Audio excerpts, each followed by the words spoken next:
सच्चाई से आपके सम्मुख आते परमेश्वर, अपने आप को आपकी उपस्थिति में समर्पित करते हैं। प्रभु आपकी इच्छा आज हमारे जीवन में पूरी हो जाए परमेश्वर। प्रभु आप बढ़ने पाए और हम घटने पाए परमेश्वर। प्रभु परमेश्वर तेरे परमेश्वर अभिषेक के उस बारिश को आज हम इस स्थान पर मांग लेते हैं परमेश्वर। प्रभु तेरे छुटकारे की उस बारिश को हम इस स्थान पर मांग लेते हैं परमेश्वर। प्रभु पेंतीकोस्त के दिन के समान उस अग्नि को आज हम इस स्थान पर मांग लेते हैं परमेश्वर। प्रभु हम प्रार्थना करते हैं परमेश्वर, प्रभु हमारे हृदय में आप कार्य करने वाले हो जाए परमेश्वर। प्रभु एक बार फिर से हम अपने आप को यहाँ उपस्थित हर एक जन को, हर एक बातों को आपके हाथों में समर्पित करते हैं। आपकी अगुवाई को मांग लेते हैं परमेश्वर। प्रभु आपके नियंत्रण को मांग लेते हैं प्रभु, हर एक चीज के कंट्रोल को हम आपके हाथों में सौंप देते हैं परमेश्वर। आप हमें लिए चले, आपकी अगुवाई में आप हमें लिए चले, जैसा आप चाहते हैं स्थान पर होने पाए परमेश्वर। आगे के पूरे समय को आपके हाथों में सौंपते हैं, आराधना को परमेश्वर, वचन को, गीतों के गाए जाने को, गवाहियों को, हर एक चीज को आपके हाथों में सौंपते हैं। आप महिमा पाने में हो जाए परमेश्वर, आप बड़े परमेश्वर। प्रभु सारी आदर और महिमा आपको देते हैं, प्रार्थना प्रभु यीशु मसीह के नाम से, hallelujah, praise the Lord, hallelujah, praise the Lord. परमेश्वर का धन्यवाद देते हैं सुंदर समय के लिए जो परमेश्वर ने हमें दिया है। क्यों ना हम अपने स्थानों पर खड़े हो जाएं। हम यहाँ पर इकट्ठा हुए हैं कि हम परमेश्वर की बड़ाई को करने वाले हैं, हालेलुया, क्योंकि वो राजाओं का राजा और प्रभुओं का प्रभु है, हालेलुया।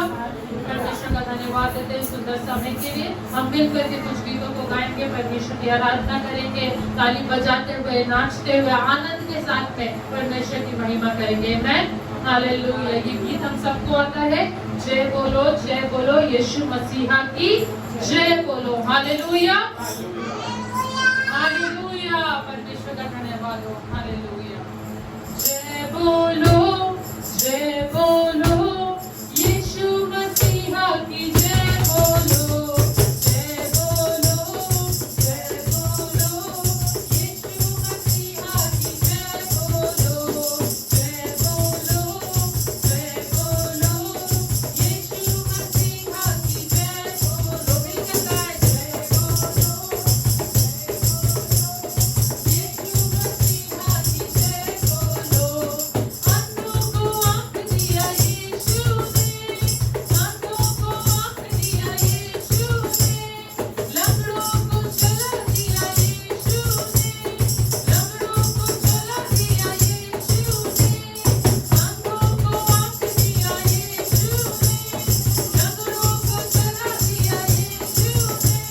जय बोलो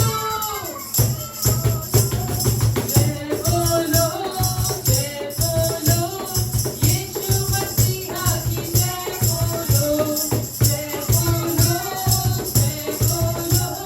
यीशु मसीहा की जय बोलो, जय बोलो यीशु मसीहा की जय बोलो, जय बोलो यीशु मसीहा की जय बोलो। हम सबको बचा लिया यीशु ने, हम सबको बचा लिया यीशु ने, पापों से छुड़ा लिया यीशु ने, पापों से छुड़ा लिया यीशु ने, हम सबको बचा लिया यीशु ने, हम सबको बचा लिया। मिलकर गाएं, पापों से छुड़ा लिया यीशु ने, पापों से छुड़ा लिया यीशु ने। जय बोलो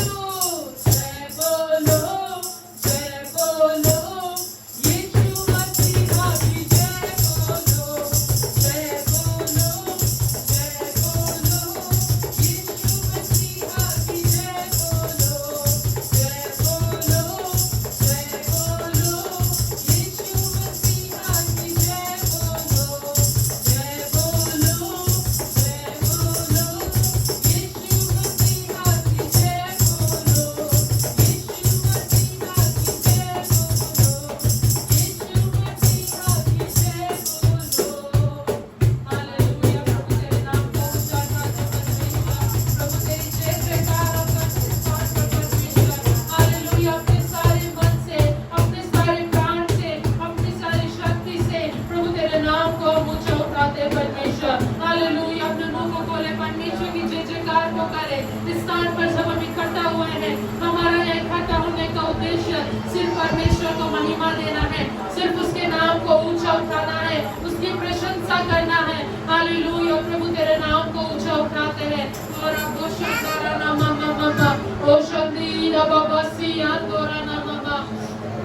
Ora bosha kindara nama mama.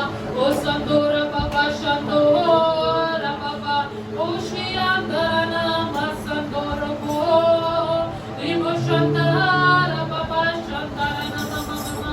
Oro kondoro nama mosi andara baba. Olo boshandara baba. O shandora nama masi kondara nama mama. Ori boshandara nama shakondira nama mama. Oh hallelujah. क्यों ना कुछ देर थोड़ी देर अपने भाषा में प्रार्थना करें। जितने लोग अपनी भाषा बोल सकते हैं हम मिल करके परमेश्वर की महिमा करें। और बोशंदारा ना मामा संदोरी बोशंदीरा ना मामा इबोलंदोरा ना मामा लोकोदीरा ना मामा ला बोशंदारा ना बोशंदारा बाबा ओली बोशंदीरा ना मामा। परमेश्वर का वचन कहता है जब हम अन्य भाषा में प्रार्थना करते हैं हम अपनी स्वयं की आत्मिक उन्नति करते हैं। और बोशंदारा ना मामा संदोरीरा नी मोमो लोकोदोरो नो मोमो शंदारा बाबा लोकोलोदोरो नो मोमो शंदारा बाबा शियादोरा ना मामा।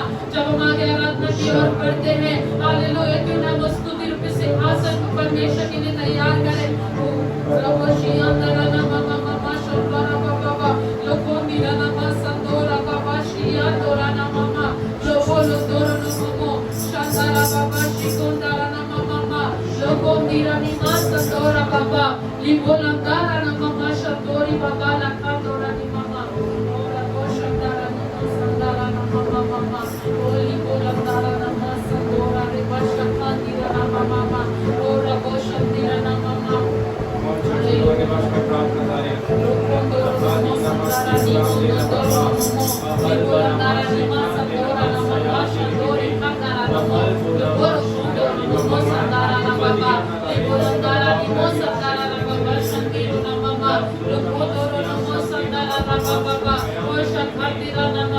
उसके नाम में वो सामर्थ है जो बंजर जमीन को फलवंत होने में मदद करता है। उपजाऊ होने की सामर्थ रखने वाला परमेश्वर है। वो सूखी नदियों में झरने को बहा देने वाला परमेश्वर है।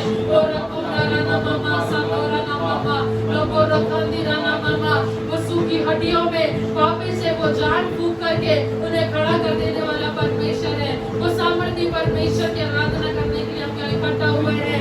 और लोकोंदारा ना मामा संदोरा बाबा लिबोलोंदोरा ना माशा कांदारा ना मामा लबोलोंदोरा नो संदारा ना बाबा शियांदोरा ना मामा लोकोंदारा ना मामा संदोरा बाबा शियांदारा ना मामा। हालेलुया। धन्यवाद गौर में आपके आभारी और आपके धन्यवाद वो आपने हमें अकेला नहीं छोड़ा करना ही भी अनाथ नहीं छोड़ दिया। परंतु आपका वचन कहता है कि मैं तुम्हें अनाथ नहीं छोड़ूंगा परंतु मैं तुम्हारे लिए एक और सहायक भेजूंगा। सत्य का आत्मा होगा जिसे संसार ग्रहण नहीं करता। हम धन्यवाद देते हैं उदास आत्मा के जैसे आपने हमारे लिए भेजा कि हम यूं ही अकेले अनाथ तभी तो नौकर के भटकने वाले नहीं हो सकते। परंतु वो आत्मा को आपने हमारे जीवन में एक बारिश के समान भेजा।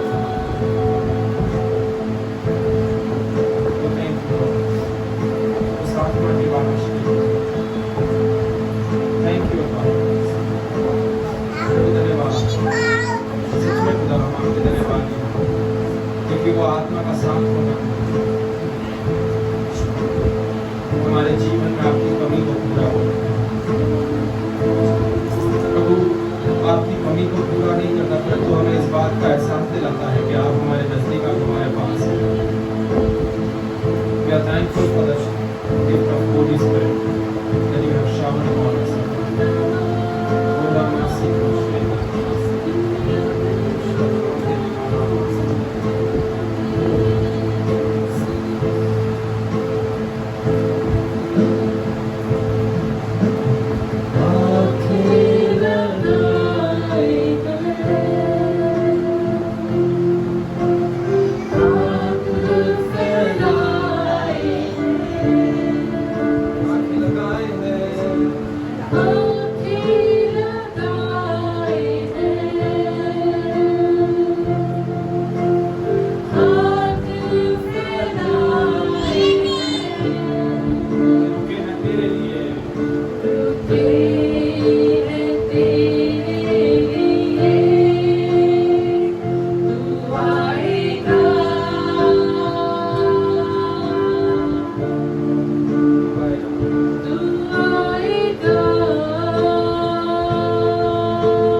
बादल तो एक बादल तो आ जाए,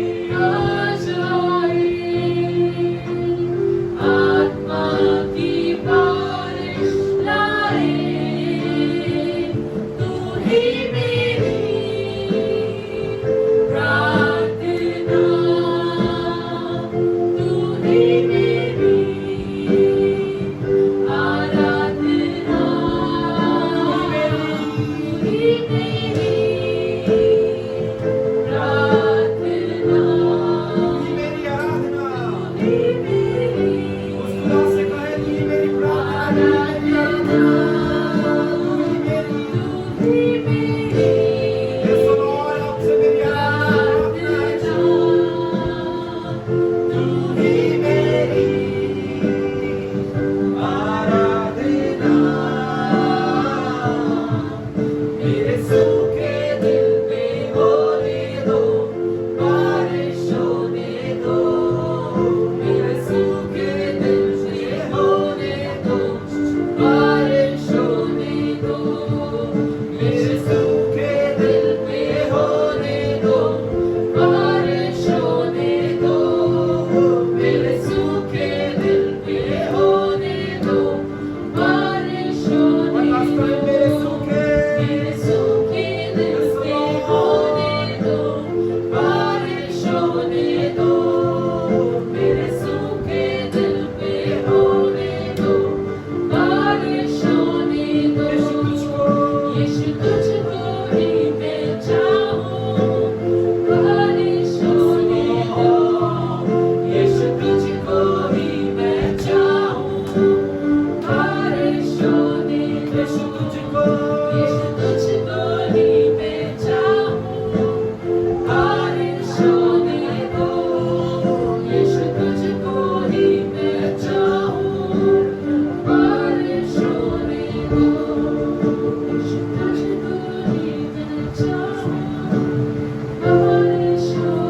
दो यीशु तुझको ही मैं चाहूं बारिश होने दो यीशु तुझको ही मैं चाहूं बारिश होने दो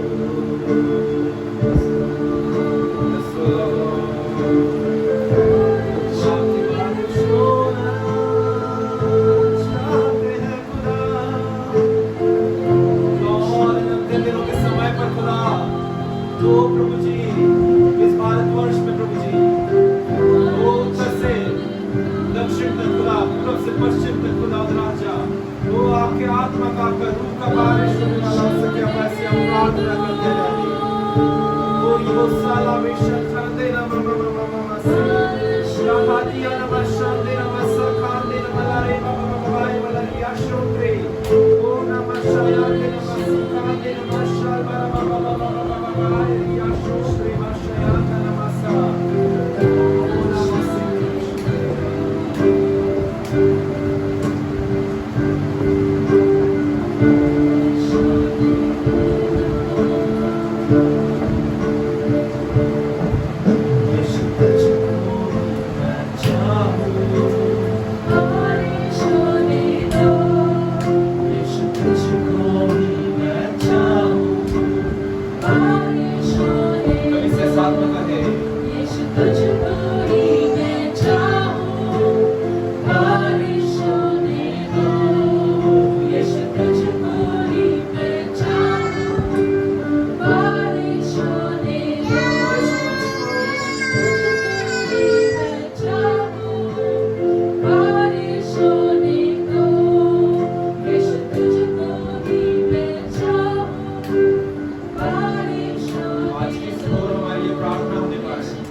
खुदावंद राजा।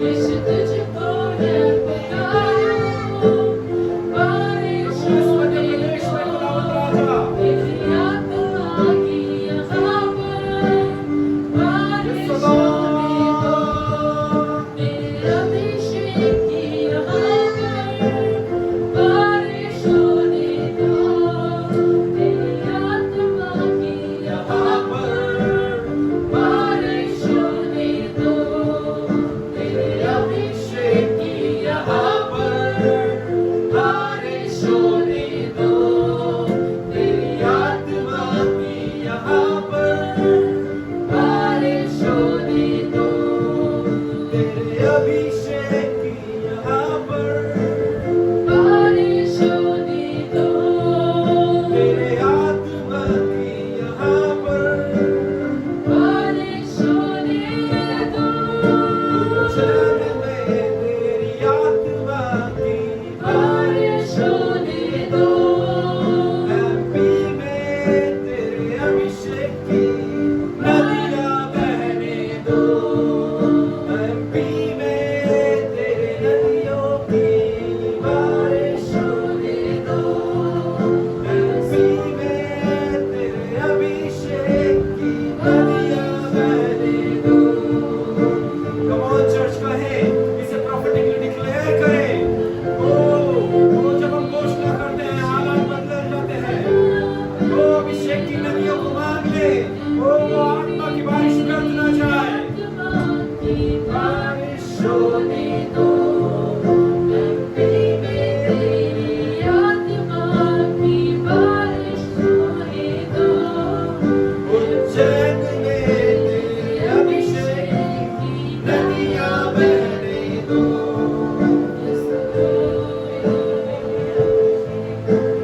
नदियाँ बहने दो, उज्जैन में तेरे अभिषेक की नदियाँ बहने दो, लगाएंगे उज्जैन में तेरे अभिषेक की नदियाँ बहने दो, उज्जैन में तेरी आत्मा की बारिश होने दो, उज्जैन में तेरी आत्मा की बारिश होने दो, उज्जैन में तेरी अभिषेक की नदियाँ बहने दो।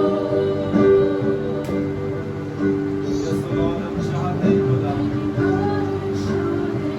इस उज्जैन शहर में खुदावंद राजा हम ये चाहते हैं कि तेरे आत्मा की बारिश होने पाए अब्बा। तेरे अभिषेक की वो नदियां बहने वाली हो सके खुदावंद राजा।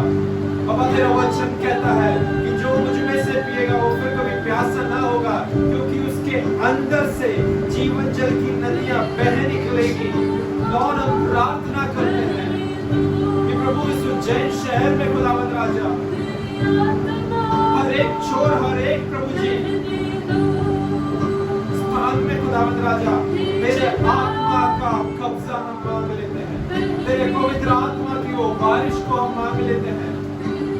तेरे अभिषेक की प्रभु जो हर एक जुओं को तोड़ देता है, वो अभिषेक की नदियों को लॉर्ड हम इस उज्जैन शहर के हर एक लोगों में से प्रभु जी, हर एक कुल जाति में से प्रभु जी, हर एक संप्रदाय के लोगों में से प्रभु जी, वो अभिषेक की बारिश को बहने के लिए प्रभु जी घोषणा करके मांग लेते हैं।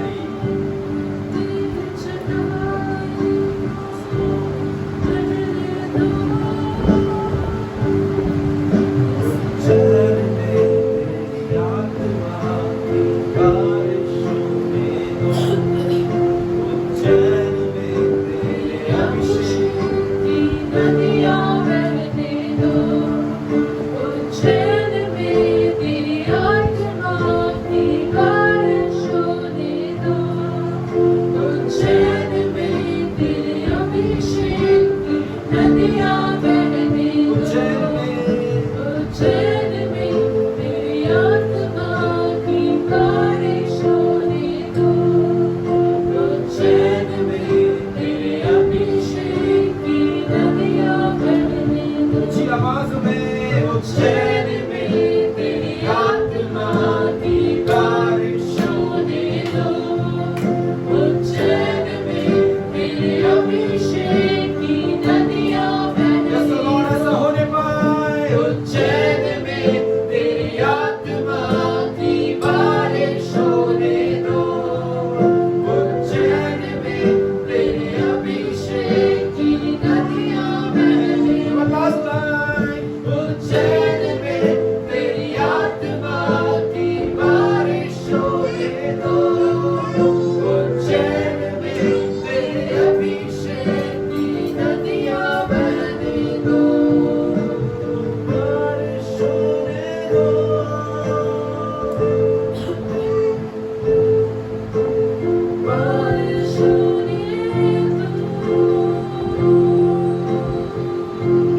mind, every single cell. I want to be in your presence, oh Father. I want to be soaked in your presence, oh Lord, today. Oh Father, hallelujah. Oh Shakarana Masanduro, oh Shakarana Mama, oh Rakhandurana Mama. Every carnality in me, Father, I want it to be soaked in your spirit, Yes, oh Lord. Every part of myself which is still apart from you, Lord, I want it to be soaked in your presence, oh Father. Oh, Rabbo Shakarana Mama, Sakondira Mama. 100%, Lord, 100% I want to sink in you, Father. I want to, Lord, float in your presence, oh Rabbo Shakarana Mama, Sakondira Mama. Oh, Shakondora Nima Sakondori Baba. आज की सुबह हमारी ये प्रार्थना हो जाए, परमेश्वर मैं तुझ में पूरी रीति से डूब जाना चाहती हूँ परमेश्वर। प्रभु तेरी आत्मा में, तेरी उपस्थिति में, तेरे अभिषेक में, तेरी चंगाई में, तेरे छुटकारे में, तेरे प्रेम में, तेरी सामर्थ में डूब जाना चाहती हूँ परमेश्वर। हालेलुया। और को निर्मो सखांदिरा नमः, लोगो लंदारा नमः, ओ सखांदिरा नमः।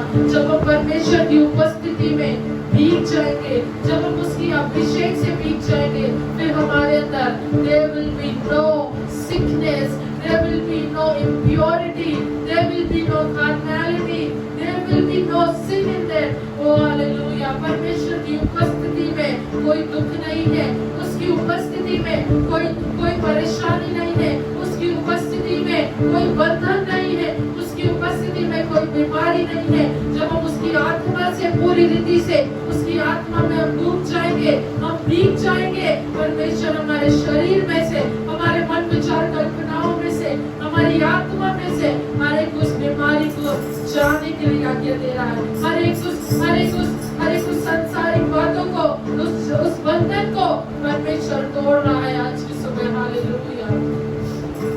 ओ शमना नामा संदोरा बाबा, लोगों दीना नामा संदीरो बाबा शक्रांदोरा नामा, लगोरो दोरी नामा शंदीरा नामा, लोगों दोरो नामा संदारा नामा, लोगों शंदारा नामा सशींदारा नामा, लोगों दोरो नामा।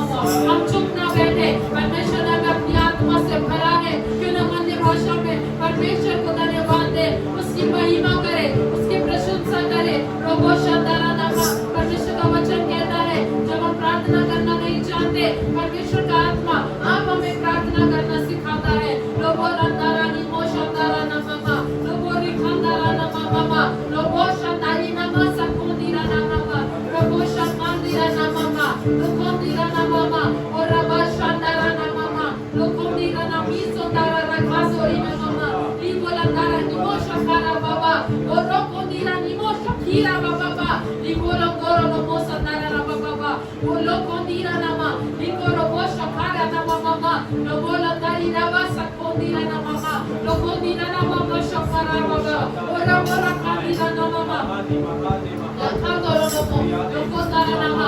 उसका वचन कहता है, वो हमारे दिल के द्वार पे खटखटाता है। Until and unless we'll open that door, he will not come inside of us. हमें उस दरवाजे को खोलने की जरूरत है, so that God can come inside of you and fill you with His presence, fill you with His anointing, fill you with His strength and love. Robo shandara nimo shakadira namama, robo rodoro namo, lakadira namo shakadira namama, robo dara namo sandara namama, robo rodoro nima, lakoro robo shandara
उपयोगी पालन इस मानव में करना अपनी सोच और इच्छा के अनुसार होगी भागों में ढाले हमें से हर एक जो अवगुणों में निकाले तो वो आपकी महिमा में और उपयोगी पात्र आदर के बर्तन हम बनाएंगे इससे प्रार्थना करें ऐसा तरस बोलते हैं ऐसा आपको दुनिया का नाम होगा धन्यवाद देते हैं सब कुछ प्रार्थना यीशु के नाम से आज पास्टर रोनाल्ड रॉय के साथ देखिएगा। So anger is a sign, or we can say that anger is a major indicator that will always push you to fall into the sin, into the pit of sin.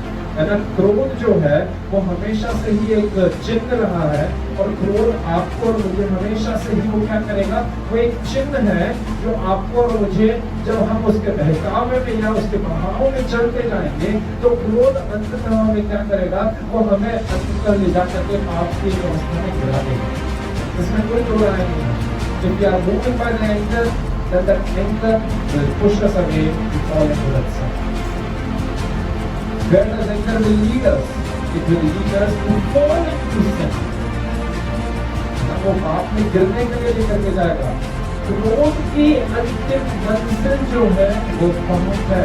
यदि आपकी गाड़ी क्रोध से शुरू हुई है और यदि आपने उस गाड़ी के बीच में ही ब्रेक नहीं लगा दिया है तो वो क्रोध से चीजें शुरू हो करके एट द एंड पाप में ले जाकर के समाप्त होगी।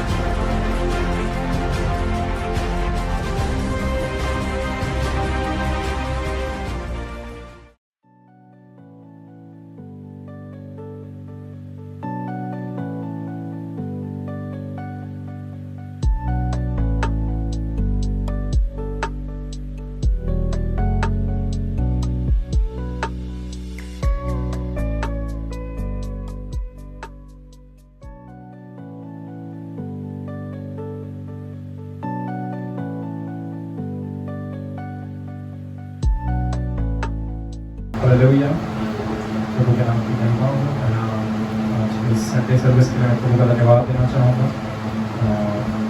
उनका धन्यवाद देना चाहूँगा कि परमेश्वर ने बीते 4 महीने हमें संभाले रखा, सुरक्षित रखा, उसके पंखों के बना में रखा। नया महीना मई 5वें महीने में, इस वर्ष के 5वें महीने में भी प्रवेश करवाया है। वर्ष के 5वें महीने की ये पहली संडे सर्विस है। हम लोग बात कर रहे थे एक विषय को लेकर के और आज भी मैं उसी विषय को लेकर के आगे लेकर के जाना चाहूँगा। और आज का जो संदेश रहेगा वो थोड़ा सा एक रिविजन टाइप ऑफ ज़्यादा रहेगा क्योंकि आज हम लोग इस विषय के ऊपर आखिरी बार बात करेंगे और इसके बाद में हम लोग जब आगे जाएंगे तो हम लोग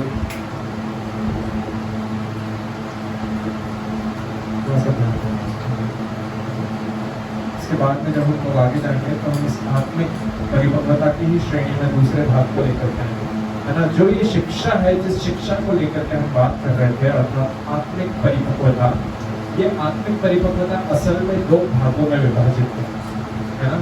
सबसे पहला जो भाग अभी तक हम लोग देखते आ रहे हैं वो इसकी रुकावट के विषय में देख रहे हैं। ये ज़्यादा से ज़्यादा इसकी रुकावट के बारे में बात कर रहे हैं हम लोग। आज तीसरी बार इस रुकावट के विषय में बात कर रहे हैं। तो ये जो 2 भागों में विभाजित है, सबसे पहले हम इसके नेगेटिव साइड को देख रहे हैं। What are the hindrances for your spiritual maturity? आपके आत्मिक परिपक्व होने में आपके जीवन में क्या क्या रुकावटें आती है। हम अभी केवल और केवल उसके नकारात्मक पॉइंट ऑफ व्यू को देख रहे हैं कि वचन क्या बताता है कि what are those negative perspectives, what are those negative things or negative points that will hinder you to grow up spiritually and to reach into that spiritual maturity. And वो आखिर क्या ऐसे बिंदुएं हैं, वो ऐसी क्या ऐसे क्षेत्र है जिस पे आपको और मुझे काम करना चाहिए जो कि असल में नकारात्मक है, जो आपको आत्मा में बढ़ने में और फिर आत्मा में परिपक्व होने से रोकता है। आमेन, आमेन, हालेलुया। तो हम लोगों ने वचन में से सीखा था कि हम understood from the word of God that being carnal is the primary thing that keeps us spiritually immature. शारीरिक होना जो है वो एक सबसे प्रमुख चीज है जो आपको और मुझे क्या करती है, परिपक्व नहीं होने देती है, हमें अपरिपक्व करके रखती है। हम लोगों ने वचन में से देखा था, हम लोग वापस से उस वचन को मनन करेंगे, निकालेंगे। 1 कुरिन्थियों की पुस्तक उसका 3रा अध्याय, उसका पद संख्या 1 से लेकर के 3 तक। पहला कुरिन्थियों 3रा अध्याय और उसकी पद संख्या 1 से लेकर के 3 तक। मैं इस रीति से बातें ना कर सका जैसे आत्मिक लोगों से, परंतु जैसे शारीरिक लोगों से, और उनसे जो मसीह में बालक हैं। मैंने तुम्हें दूध पिलाया, अन्न न खिलाया, क्योंकि तुम उसको नहीं खा सकते थे, वरन अब तक भी नहीं खा सकते हो, क्योंकि अब तक शारीरिक हो। कुरिन्थ की कलीसिया के साथ में पौलुस आत्मिक बातों को क्यों नहीं रख सक रहा था? उसका प्रमुख कारण इसीलिए था कि they were still dependent upon the milk and not upon the solid food। वे अभी भी केवल और केवल शारीरिक बातों के ऊपर मन लगाए हुए थे, और क्योंकि वे लोग शारीरिक बातों के ऊपर मन लगाए हुए थे, that's why being carnal was their primary obstacle, was their stumbling block, was their greatest hindrance for their spiritual growth। आपका और मेरा शारीरिक होना ही जो है वो सबसे पहला और सर्वप्रथम एक रुकावट है आपके और मेरे आत्मा में बढ़ने की, और फिर आत्मा में बढ़ करके आत्मा में परिपक्व होने की। जब तक आप और मैं हम शारीरिक बातों के ऊपर मन लगाए रहेंगे, जब तक हम शारीरिक बातों को ही सोचेंगे, जब तक हमारी विचारधाराएं केवल और केवल शारीरिक बातों के ऊपर ही आधारित या बुनियादित रहेगी, तब तक वो चीजें हमें आत्मा में बढ़ने से रोकती जाएगी। वो हमारे लिए आत्मिक बढ़ोतरी के लिए, आत्मिक उन्नति के लिए एक रुकावट बनेगी। और यदि हमारी आत्मिक उन्नति नहीं हो रही है, यदि हम आत्मा में बढ़ नहीं पा रहे हैं, दैट मीन्स हम आत्मा में परिपक्व नहीं हो सकते, है ना। हम लोग सरकार ने हर एक अलग अलग राष्ट्रों के लिए अलग अलग परिपक्वता क्या बोलते हैं एज निर्धारित कर रखी है। इंडिया में लड़कियों के लिए 18 वर्ष बालिग कहा जाता है, और उसके बाद में लड़कों के लिए बताया जाता है कि 21 वर्ष उनके लिए बालिग होने की है। इसको इंग्लिश में हम लोग बोलते हैं maturity. When girls turn out 18, then they are considered as mature girls. When boys turn out 21, then they are considered as that they are mature. उन्हें परिपक्व होने, सयाना कहा जाता है, उन्हें किशोर अवस्था में गिना जाता है। क्यों? क्योंकि उनकी बढ़ोतरी हो चुकी है। तो हम लोगों को समझने की जरूरत है कि जब तक यदि हम शारीरिक बातों के ऊपर मन लगाए हुए हैं, तो वो शारीरिक होना, वो शारीरिक बातों के ऊपर मन लगाना, वो आपके और मेरे लिए क्या करता है? वो हमारे लिए एक हिंड्रेंस का कारण बन जाता है, एक रोड़ा बन जाता है। वो रोड़ा किस चीज में बनता है? वो आपकी और मेरी आत्मिक उन्नति होने देने में एक रुकावट बन जाता है।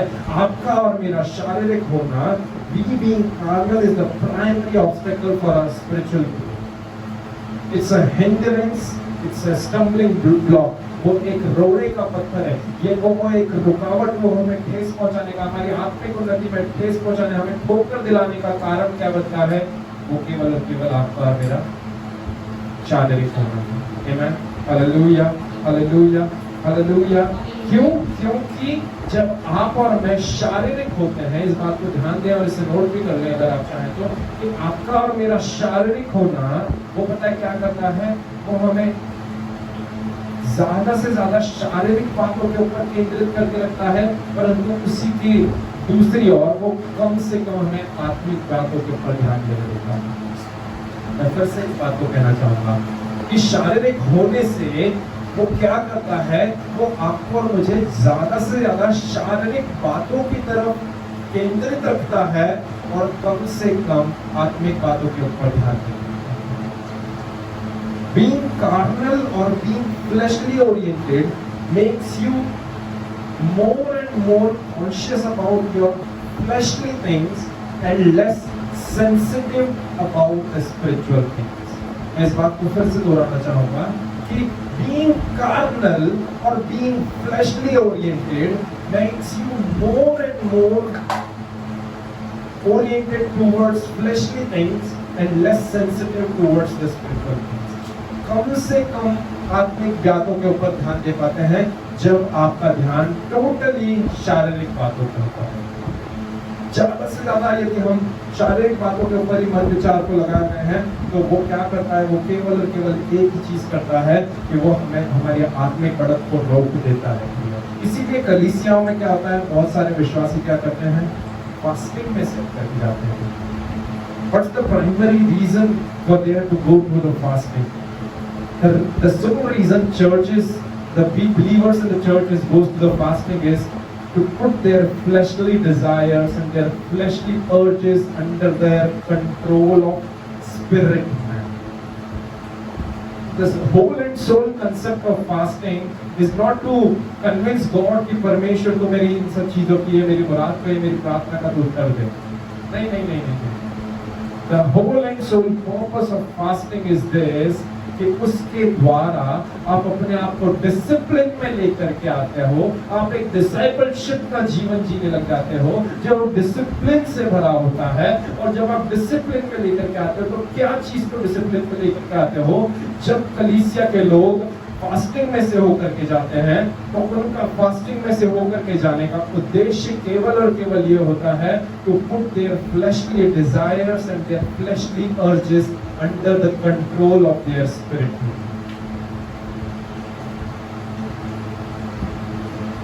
जो उनकी कार्नैलिटी उबल उबल के बाहर आने लग जाती है, जो उनका ज्यादा से ज्यादा केवल और केवल शारीरिक बातों के ऊपर मन लगाए रहना, केवल शारीरिक बातों का विचार करे रहना, इन सब चीजों को यदि आपको और मुझे नियंत्रण में लेकर के आना है तो मैं आपको हिदायत दूंगा कि आप आत्मा से इतने सेंसिटिव हो जाएं या तो फिर अपने आप को फास्टिंग में लेकर के जाएं। क्योंकि शारीरिक बातों पर मन लगने से केवल एक दुष्परिणाम होता है, वो ये होता है कि हम आत्मिक बातों के लिए कम से कम संवेदनशील हो जाते हैं। We become less sensitive when we are being carnal. And how does fasting helps us out? What does fasting does in our life is it makes us more and more sensitive for the spiritual things and less sensitive for the carnal things. ये पूरा खेल को fasting जो है वो उलट करके रख देता है, क्योंकि जैसे ही हम जानते हैं, देखिए है ना, मैं टू बी वेरी ऑनेस्ट, मैं कोई सी भी मिथ को यहाँ पर या कुछ भी ऐसे इम्पॉसिबल चीजों को नहीं रखा हूँ। हम जानते हैं हम शरीर में रहते हैं, इसीलिए हम शारीरिक बातों के ऊपर सोचते हैं और वो सोचना जायज है ना। आप उसे कैसे भी कर करके आप उसे टाल नहीं सकते हैं, बट बाइबल प्रोवाइड्स अस अ वे।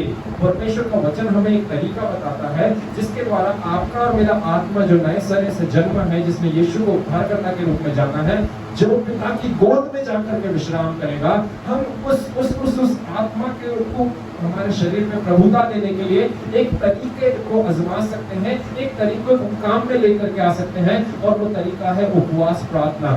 जब आप उपवास प्रार्थना में जाते हैं तो आपके उपवास प्रार्थना में जाने के द्वारा आप क्या करते हैं, आपकी उपवास प्रार्थना से आप आपके शरीर की इच्छाओं को, आप आपकी शरीर की लालसाओं को आपके आत्मा के नियंत्रण में ला करके रखते हैं।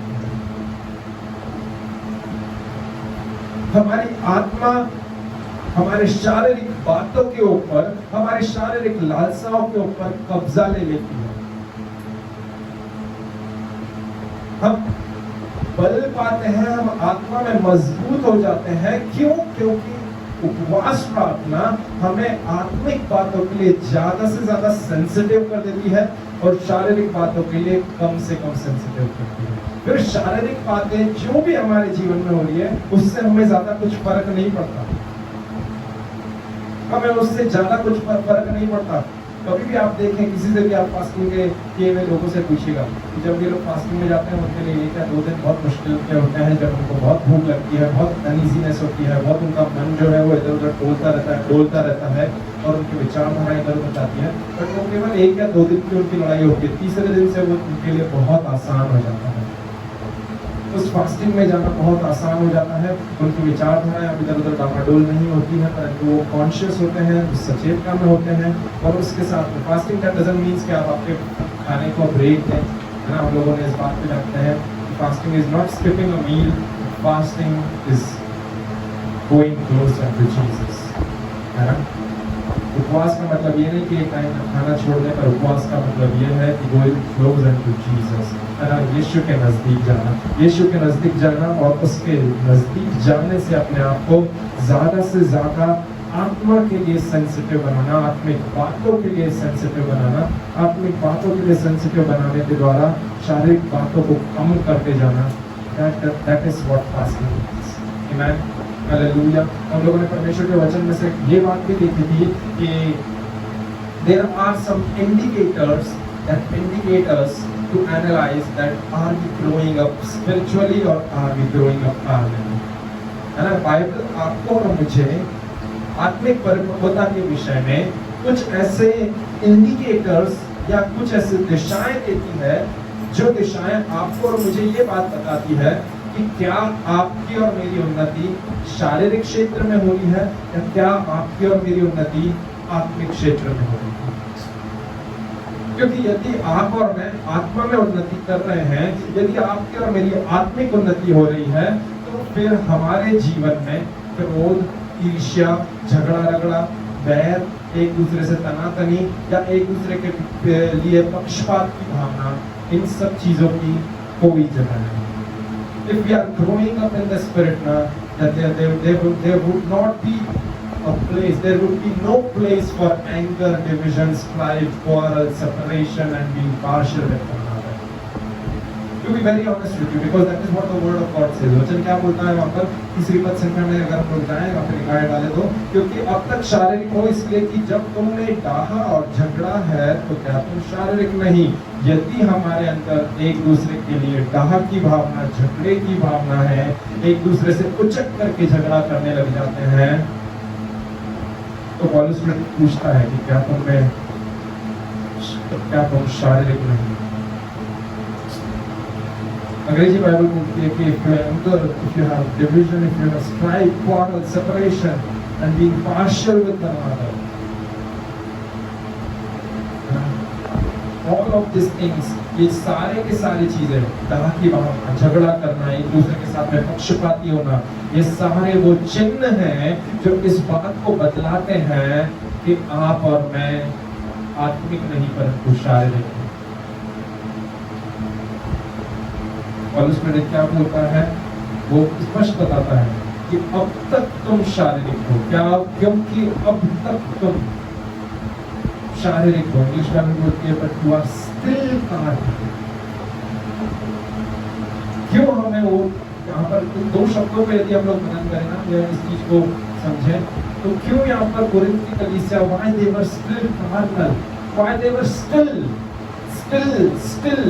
क्यों वे स्टिल हो गए थे उस बेबीहुड स्टेज में, वो क्यों स्टिल हो गए थे?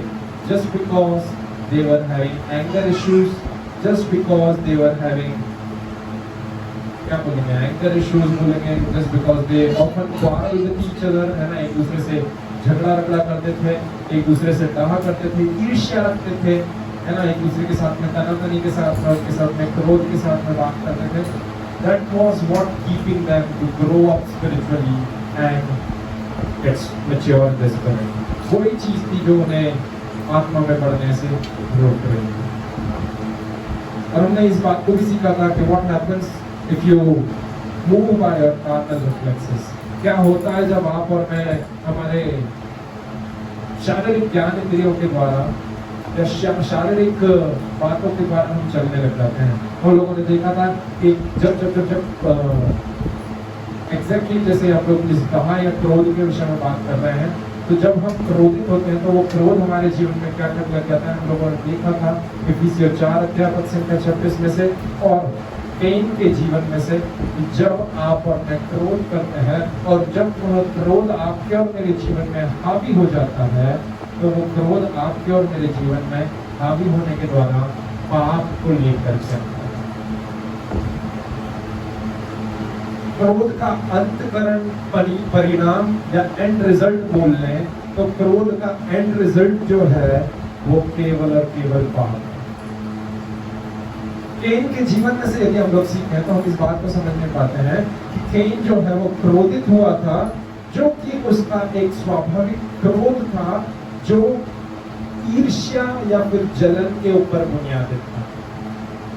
उसने उसके छोटे भाई से जला था, ईर्ष्या रखी थी कि मेरे जो भेंट में लेकर के आया उस भेंट को परमेश्वर ने ग्रहण नहीं करा, परंतु मेरे भाई ने जो भेंट लेकर के आया उसे खुदा ने ग्रहण किया। So anger is based on jealousy and that's why God accepted, है ना, वो इस बात को सोचने लग गया था, उसके अंदर एक जलन थी कि परमेश्वर ने मेरी भेंट को तो ग्रहण नहीं करा परंतु हाबिल की भेंट को ग्रहण किया। और जब उस एंगर को या उस क्रोध को उसने अपने ऊपर हावी होने दिया, जब वो उस क्रोध के अनुसार चलने लग गया, जब उस क्रोध ने उसके आत्मा के प्राण, उसके मन विचार कल्पनाओं पर कब्जा कर लिया, उस पर प्रभुता करके उसने क्या करा आप और मैं सब जानते हैं। वो क्रोध था जिसने कैन से दूसरा पाप किया। पहला पाप हम लोग सब जानते हैं, उस फल को खाना, बट दूसरा पाप क्या हुआ इसके बाद? Murder of the blood of his very own brother. उसके खुद के भाई का खून या हत्या करना, वो कैसे संभव हो सका? वो जब संभव हुआ जब उसके ऊपर, कैन के ऊपर उसके स्वयं का क्रोध जो है वो हावी हो गया। आमीन, हालेलुया, हालेलुया। इसीलिए पौलुस प्रेरित क्या बोलता है इफिसियों 4:26 में हमने देखा था कि be angry but do not sin, क्रोध तो कर परंतु पाप मत कर। देखिए हम ह्यूमंस हैं, हमारे लिए स्वाभाविक है कि आप और मैं गुस्सा हो, पवित्र आत्मा से भर गए हैं, परंतु क्रोध आएगा, परंतु वो क्रोध आपको और मुझे उस पाप करने तक के लिए धकेल ना दे, क्योंकि क्रोध का काम ही ये होता है कि वो आपको और मुझे क्या करता है, वो हमें उस ऊंचे टीले पर ले जाता है और उस ऊंचे टीले पर ले जा करके पाप में फिर धकेल देता है। हम पता ही नहीं चल पाता, कैन को पता ही नहीं चला वचन क्या बताता है। यदि हम लोग निकाल करके पढ़े एक बार तो हम लोग इस बात को समझ पाएंगे। उत्पत्ति की पुस्तक उसका 4 अध्याय 5, 6 और 8 को पढ़े तो वहाँ पर स्पष्ट रीति से परमेश्वर का वचन क्या बोलता है। उत्पत्ति 4 संख्या 5, 6 और 8 वचन बताता है वहाँ पर कि परंतु कैन और उसकी भेंट को उसने ग्रहण ना किया तो कैन अति क्रोधित हुआ और उसके मुंह पर उदासी छा गई। अति क्रोधित हुआ और उसके मुंह पर उदासी छा गई। 6वीं वचन क्या था, यहोवा ने कैन से कहा, क्योंकि यहोवा परमेश्वर ने कैन के क्रोधित होने को परख लिया था, पहचान लिया था। तब यहोवा ने कैन से कहा, तू क्यों क्रोधित हुआ और तेरे मुंह पर उदासी क्यों छा गई? उसके एक्सप्रेशंस को भी ध्यान दे, यहाँ पर परमेश्वर ने आइडेंटिफाई करा that when he was sad, when he was happy, when his countenance fall upon him, every minor and tiny details God was observing। है ना, ये चीज अपने कोर्स से या सिलेबस से बाहर होती है, परंतु मैं एक चीज को बताना चाह रहा हूँ, है ना, ये एक छोटा सा प्रकाशन है परंतु पावरफुल प्रकाशन है। So many times जब अगर मेरे मुंह पर उदासी छा जाती है, मेरी पत्नी मुझसे पूछती है क्यों आपके चेहरा ऐसा मुंह रखा हुआ है, because she observed each and every tiny details of me। क्या हो गया रोहन, आपका मुंह ऐसा उतरा हुआ क्यों? कभी अगर उनका मुंह बन जाता है तो मैं उस चीज को समझ लेता हूँ। बट इन सब से भी ऊपर परमेश्वर आपके और मेरे भीतरी और बाहरी दोनों रूप को बहुत अच्छी रीति से जानता है। कैन के उन माइनर डिटेल्स को ऑब्जर्व करना इस बात को दर्शाता है, जब वचन में परमेश्वर कैन से इस सवाल को पूछ रहा था कि तेरे मुंह पर उदासी क्यों छा गई और तू क्यों अति क्रोधित हुआ। उसने उसके क्रोध का किसी के भी सामने जाकर के ढिंढोरा नहीं पीटा कि देखो मैं तो परमेश्वर से क्रोधित हूँ, मैं मेरे भाई से क्रोधित हूँ। उसने उन सब चीजों की व्याख्या किसी के सामने मैं नहीं रखी, परंतु वचन क्या बोलता है कि तेरे मुंह पर उदासी क्यों छा गई और तू क्यों अति क्रोधित हुआ। ये इस बात को दर्शाता है कि जैसा परमेश्वर का वचन कहता है कि मैंने तुझे भयानक और अद्भुत रीति से रचा है, मैंने तुझे भीतरी और बाहरी रूप को मैंने रचा है, तो आपको और मुझे ये सवाल इस बात की स्पष्टीकरण देते हुए कहता है कि जब परमेश्वर ने कैन से पूछा कि तेरे मुंह पर उदासी क्यों छा गई, तू क्यों अति क्रोधित हुआ, हम एक पल के लिए अपने पति से या अपनी पत्नी से उसका कारण छुपा सकते हैं। हम एक पल के लिए इस बात बात के लिए हमारे कोई लोग इन सब चीजों को जज नहीं कर सकते, हमारे चेहरे के एक्सप्रेशन को नहीं समझ सकते, परंतु वो परमेश्वर यहोवा जिसने आपको और मुझे अपनी समानता और स्वरूप में रचा है, वो हमें परस्पर बहुत अच्छे से जानता है और वो हमारी हर एक छोटी छोटी टाइनी डिटेल्स और एक्सप्रेशंस को भी ऑब्जर्व करता है। हालेलुया।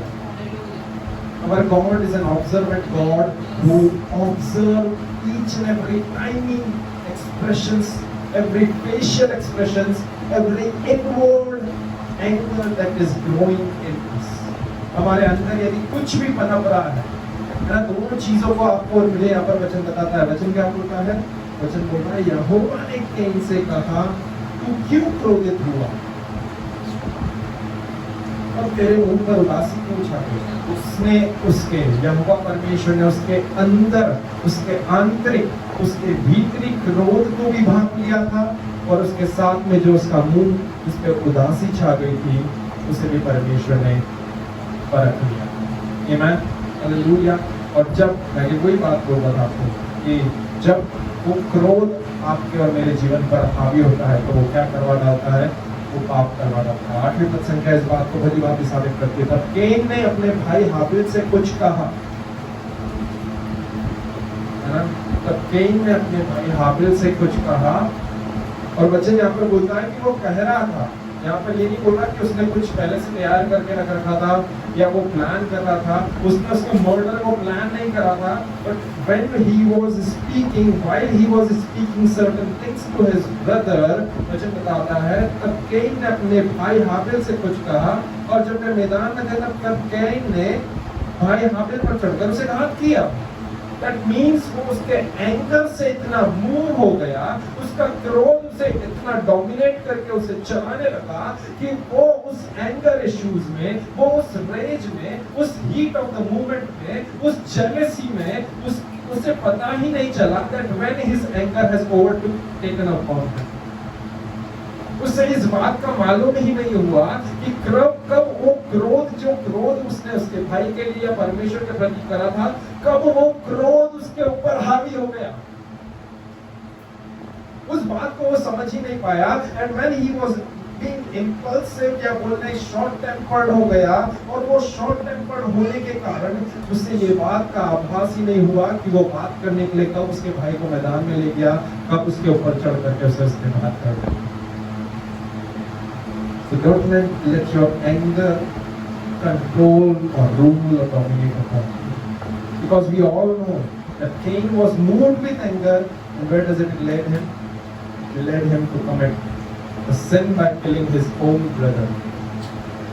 उसके खुद के भाई को मारने के लिए वो क्रोध उसे लेकर गया। यहाँ पर आप ध्यान दें कि क्रोध शुरू हुआ ईर्ष्या के द्वारा। हम लोगों ने ऑलरेडी पढ़ा दाह, जलन, ईर्ष्या। वो क्रोध शुरू हुआ ईर्ष्या या जलन रखने के द्वारा अपने भाई के प्रति, और जैसे ही जलन या ईर्ष्या रखी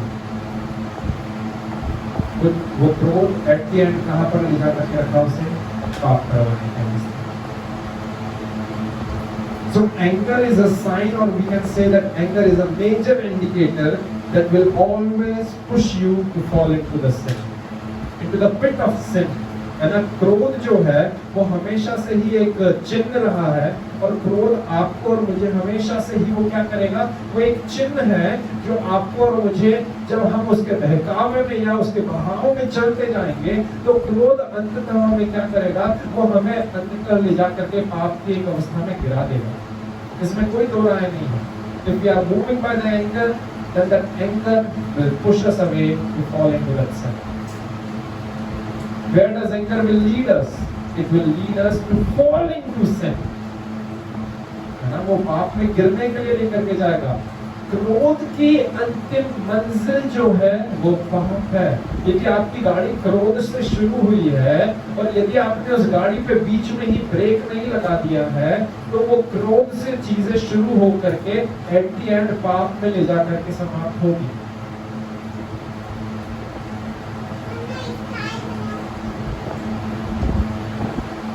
हालेलुया। अगर आपको और मुझे समझना है कि हमारा जो क्रोध रहता है ना, ये मेरे लिए भी बहुत एक वैल्यूएबल चीज है कि our anger hurts another person it's much more emotional damage. It brings much more emotional damage to another person, and not only mental damage, not only physical damage, है ना। यहाँ पर अगर हम लोग केन और हाबिल की स्टोरी में से सीखकर तो ये चीज सीख पाते हैं हम लोग कि आपका क्रोधित होना किसी और के लिए नुकसानदायक है। केन और हाबिल के जीवन में से हमको ये बात अच्छे से सीखने को मिलती है कि जब केन क्रोधित हुआ तो उसका नुकसान किसको हुआ? हाबिल को हुआ, क्योंकि हाबिल को अपना जीवन खोना पड़ा, हाबिल को अपने भाई के द्वारा मरना पड़ा। So our anger is at some point it is damaging some other person, it is damaging another person, it is destroying their life. To be very honest with you, in case of Cain and Abel has to give up his life for the sake of anger. Cain के anger के कारण, Cain के क्रोधित होने के कारण, यदि Cain क्रोधित ही नहीं होता तो हाबिल आज तक उस समय जीवित रहता, आज तक तो नहीं बोल सकता, है ना। हाबिल जीवित रहता, उनके बीच में कोई झगड़ा नहीं होता, परंतु क्योंकि केन क्रोधित हुआ तो उसके क्रोधित होने से दूसरे व्यक्ति को उसका नुकसान भुगतना पड़ा। आपका और मेरा एंगर जो है it hurts another person, it brings much more emotional damage to another person with whom we are angry with. It creates the scars of those unhealed or internal wounds that has been caused by us just because we are short-tempered or having anger issues. क्योंकि हमारे अंदर हमारी तो एकदम से खोपड़ी सटक जाती है, हमें तो एकदम से गुस्सा आ जाता है, गुस्सा हमारी नाक पर ही रहता है। आपका वो गुस्सा नाक पर रहना किसी और के लिए इतना नुकसानदायक रहता है कि उसके अंदर वो ऐसे गहरे घाव कर देता है जिन्हें हील होने में, जिन्हें भरने में काफी लंबा समय लग जाता है। आमेन। परमेश्वर ने मुझसे बात कर रहा है, अपने मेरे अंदर मेरे हृदय में डाला है, इसीलिए मैं ये चीजें आपके सामने रखा हूँ। आपको और मुझे सीखना और समझना है कि if we are having anger, jealousy, if we are having envy, strife, यदि हमारे अंदर कहा झगड़ा, एक दूसरे के प्रति जलन, ईर्ष्या है, यदि हमारे अंदर विभाजन का एक माइंडसेट है कि अरे नहीं मैं तो इससे बात नहीं करूँगा, इससे करूँगा, यदि हमारे अंदर एक पक्षपाती होने का है ना, ये भी चीज है। क्योंकि अगर हम लोग इसी वर्ड को पैशन अनुवाद में से पढ़ें तो वचन बहुत क्लियरली बोलता है। मैं चाहता हूँ हम लोग पढ़ेंगे इस वचन को, इसी पद संख्या को निकालें, पहला कोरिन्थियों की पत्री उसका 3 अध्याय और उसकी पद संख्या 1, 2, 3 को मैं पैशन अनुवाद में से पढ़ूंगा। वचन क्या बोलता है? ब्रदर्स एंड सिस्टर्स, ना मैं चाहता हूँ यदि आप लोगों के पास में पैशन अनुवाद है तो आप उसको पढ़ें। Brothers and sisters, when I was with you, I found it impossible to speak to you as those who are spiritually mature people. For you are still dominated by the mindset of flesh, and because you are immature infants in Christ, I had to nurse you and feed you with milk, not with solid food of more advanced teachings, because you weren't ready for it. In fact, you are still not ready to be fed solid food. तीसरी पद संख्या, for you are living your lives dominated by the mindset of flesh. ध्यान दें, आखिरी पद संख्या बोलती है, ask yourself, is there jealousy among you? Do you compare yourself with others? Do you quarrel like children and end up by being partial and taking sides? क्या तुम बच्चों जैसे एक दूसरे से झगड़ते रहते हो और अंततः तुम्हारा अंत जो होता है वो पार्शियलिटी के साथ में किसी एक की तरफ झुकने के द्वारा होता है? आपको और मुझे समझना है कि यदि हम पार्शियल हो रहे हैं ना, वो पार्शियलिटी भी कहीं ना कहीं हमारे अंदर हमारे लिए एक रुकावट बन जाती है, एक रोड़ा बन जाती है। निष्पक्ष होना सीखना है हमें परमेश्वर की नजर में। इसे अगर हम लोग देखें ना नजरिए से, परमेश्वर के नजरिए में आज के समय के सुप्रसिद्ध प्रचारक भी वैसे ही हैं और आप और मैं भी वैसे ही। परमेश्वर पार्शियल नहीं है कि अरे इसने मेरे राज्य के लिए इतना ढेर सारा काम करा इसीलिए एक्स्ट्रा ग्रेस मिलता है, और उसके बाद में तूने तो मेरे लिए बस एक छोटा सा ही चर्च चलाया और ऐसा ही करा इसीलिए तुझे कम ग्रेस दूंगा, इसीलिए मैं तुझसे ज्यादा खुश नहीं हूँ। नहीं नहीं नहीं नहीं नहीं, our God is not a partial God. हमारा परमेश्वर जो है वो पक्षपाती नहीं। हम मनुष्य होने के नाते कहीं ना कहीं पक्षपात कर लेते हैं। हम किसी से ज्यादा प्रीति रखते हैं तो हम उसकी साइड ले लेते हैं, और किसी से कम प्रीति रखते हैं तो हम उसे ऐसे ही छोड़ देते हैं। But that is not what we want to do.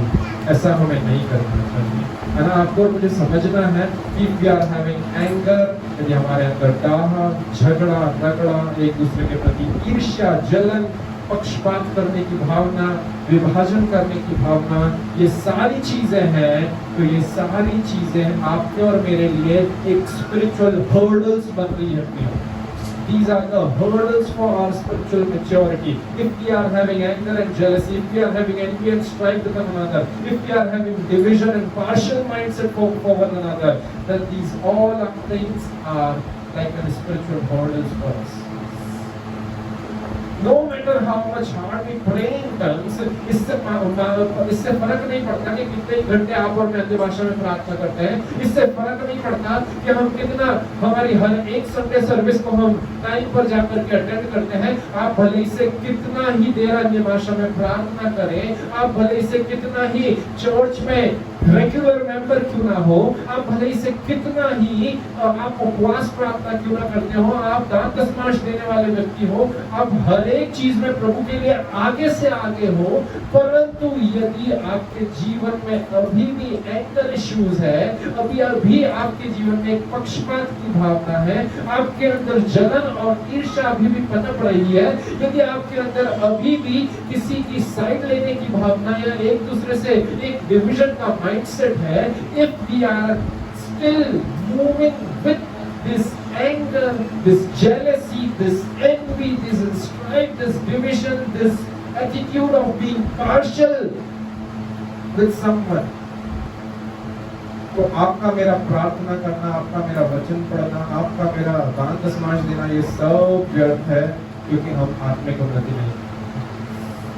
हम कितना ही घंटों प्रार्थना कर ले, कितना ही घंटों हम लोग वचन में मनन कर ले, कितना ही हम चर्च के रेगुलर मेंबर हो जाएं, परंतु यदि हमारे अंदर ये सारी चीजें अभी भी जड़ पकड़े हुए हैं, एकदम से हमें गुस्सा आ जाता है, हमको किसी के प्रति ईर्ष्या की भावना या जलन, किसी की उन्नति देख करके यदि हम जलते हैं, उसके पास में आज अच्छी नई गाड़ी आ गई और उसके कारण हमारे अंदर एक ईर्ष्या या जलन की भावना आ गई, तो हमारा प्रार्थना करना, हमारा चर्च में रेगुलर मेंबर होना, हमारा वचन पर मनन और चिंतन करना, हमारा अन्य भाषाओं में प्रार्थना करना, हमारा दान वरदानों में फ्लो होना, हमारा परमेश्वर के प्रकाशनों को लोगों तक बांटना, हमारा परमेश्वर की सेवकाई करना, ये सब चीजें व्यर्थ है, क्योंकि हम आत्मा में उन्नति कर ही नहीं पा रहे हैं। पौलुस प्रेरित बोलता है कि तुम अभी तक बालक हो, तुम अभी तक कार्नल हो, तुम अभी तक शारीरिक हो, इसीलिए मैं तुमसे आत्मिक बातें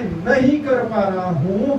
इसका मतलब ये कि आप और मैं कितना ही वचन पढ़ लें, कितना ही प्रार्थना कर लें, कितना दान दशमांश दे लें, कितना आत्माओं को जीत लें, परंतु यदि हम हमारे क्रोध को कंट्रोल में नहीं कर सकते, यदि हम हमारी ईर्ष्या को हमारी जेब में नहीं रख सकते, यदि हम हमारे अंदर उन पक्षपात की भावनाओं के ऊपर काबू नहीं लेकर के आ सकते, हम आत्मिक उन्नति नहीं कर रहे हैं, परंतु हम अभी भी उस बालक अवस्था में ही पड़े हैं। हमारी कोई आत्मिक उन्नति नहीं हो रही। मैं खुला झूठ बोल रहा हूँ इस चीज को लेकर, हमारा सब व्यर्थ है। आंसू बहा करके घुटने पे प्रार्थना करना, ये सारी चीजें करना, सब मैं बोलूंगा परमेश्वर के सामने नॉनसेंस की साबित होगी। क्योंकि परमेश्वर बोलेगा कि तू तो दूषित मनुष्य जैसा है कि एक पॉइंट पे तू आंसू बहा करके लोगों के लिए प्रार्थना कर रहा है, जिस व्यक्ति के लिए तू घुटने पे आ करके प्रार्थना कर रहा है कि परमेश्वर तुझसे समृद्ध कर, तुझसे संपन्न कर, कल को वो ही व्यक्ति जब तेरी प्रार्थनाओं के उत्तर स्वरूप जब संपन्न और समृद्ध हो गया है, आज उसके घर में यदि BMW है, आज उसका बिजनेस एस्टैब्लिश हो गया है, और उसी के कारण तेरे अंदर डाह की, ईर्ष्या की, जलन की भावना आ रही है, तो तेरी आत्मिक उन्नति तो गई बात से। Hallelujah. Because anger, jealousy, envy, strife, quarrel, division, partiality, these all things will slow you down to grow up spiritually and get mature. ये झगड़ा रगड़ा, ये क्रोध करना, ये सारी चीजें जो है, ये आपको और मुझे क्या करेगी? ये हमारी उस आत्मिक बढ़ोतरी की प्रोसेस को स्लो कर देगी कि आप और मैं आत्मा में परिपक्व होने वाले हैं। तो आपको और मुझे उसी बाल्य अवस्था में बनाए रखेगी, क्योंकि वचन क्या कहता है? वचन में से आपने और मैंने अभी पढ़ा, हे भाइयों, मैं तुमसे इस रीति से बातें ना कर सका जैसे आत्मिक लोगों से, परंतु जैसे शारीरिक लोगों से, और उनसे जो मसीह में बालक अवस्था में रहने के लिए केवल और केवल आपका और मेरा शारीरिक होना काफी है। जब तक शारीरिक रहेंगे तब तक हम लोग आत्मा में बढ़ोतरी की अपेक्षा नहीं कर सकते, तब तक हम लोग आत्मा में बढ़ोतरी नहीं कर सकते। यदि आत्मा में बढ़ोतरी नहीं हो रही है तो आत्मिक परिपक्वता को तो फिर भूल कर। यहाँ पर हमने आत्मिक परिपक्वता के इस तीसरे भाग में इसके नेगेटिव साइड्स को हमने समाप्त करा है। अब हम जब आगे इस शिक्षा को और आगे लेकर के जाएंगे तब हम सीखने वाले हो सकेंगे उन बातों को जिसके द्वारा आप और मैं आत्मिक परिपक्व हो सकते हैं। अभी हमने उन रुकावटों को सीखा कि क्या वो रुकावट है जो आपको और मुझे आत्मा में बढ़ने में और आत्मा में परिपक्व होने में हमारे जीवन में आती है। पर अब हम देखेंगे कि वो क्या चीजें हैं जो हमें आत्मा में बढ़ोतरी दिलाती है, आपको और मुझे आत्मा में बढ़त करते जाती है। आमीन, हालेलुया। मैं बिलीव करता हूँ कि परमेश्वर ने आप सभी से इस वचन के द्वारा बात करा है। परमेश्वर अपने वचन के पढ़े जाने और सुने जाने को आशीष दे।